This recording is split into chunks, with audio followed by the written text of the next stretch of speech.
സയ്യിദുൽ കൗനൈനി അഅ്ലിം ബിറസൂലിൻ ഹാദി സഖലൈനി ലം യസൽ ദാഇയൽ ലിൽകുല്ലിൽ ഫരീഖൈനി.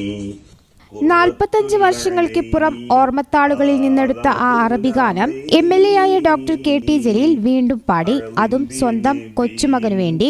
7ാം ക്ലാസ്സിൽ പഠിക്കുന്ന സമയത്ത് ചേളാരി സമസ്താലയത്തിൽ വെച്ച് നബിദിനത്തിന് പാടാൻ പഠിച്ച അറബി ഗാനമാണ് കൊച്ചുമകനായ ഇദ്രീസിനെ ഉറക്കാൻ KT ജലീൽ പാടിയത്. പാട്ട് കേട്ട് ഇദ്രീസ് ഉറങ്ങുന്നതും വീഡിയോയിൽ കാണാം.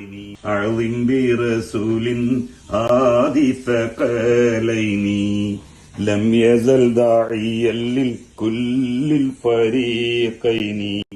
അമേരിക്കയിലെ സാൻ ഫ്രാൻസിസ്കോയിൽ കുടുംബമൊത്താണ് MLA ഇപ്പോഴുള്ളത്. സിലിക്കൺ വാലിയിൽ ജോലി ചെയ്യുകയാണ് മകൾ അസ്മയും മരുമകൻ അജീഷും. ഇദ്രീസിനെ കാണാനെത്തിയ നിമിഷങ്ങളും അമേരിക്കയിലെ യാത്രാ ചിത്രങ്ങളും MLA സമൂഹ മാധ്യമങ്ങളിൽ പങ്കുവെക്കാറുണ്ട്. അതിനിടയിൽ പോസ്റ്റ് ചെയ്ത വീഡിയോയാണ് ഈ താരാട്ടുപാട്ടും. ന്യൂസ് ഡെസ്ക് ഈ channel. Al Salama high hospital, hospital road, Perinthalmanna.